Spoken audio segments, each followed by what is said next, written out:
చెల్లెమ్మా ఈ వంట అద్భుతం. ఇదిగో దొంగ బాబు, మా వంటలన్నీ తింటే తిన్నావు గాని మమ్మల్ని ఇలా కట్టేయడం దేనికి? వదిలే నాయనా. అమ్మ దొంగ, నన్ను పట్టుకుని పోలీసులకు పట్టిద్దామనే. ఆహా, అది కాదు. అసలు నేను వెళ్ళాక పక్కింటి పిండిగాని పిలిపించి విప్పించుకోండి.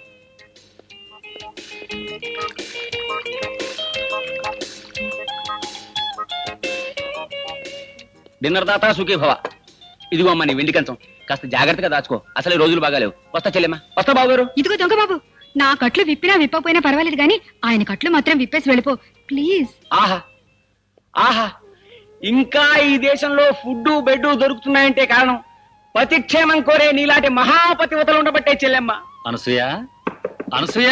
అమ్మో, మా ఆయన వచ్చేసారు. బాబాబు నీకు పుణ్యం ఉంటుంది, ఆయన కట్లు ఇప్పు తీసే.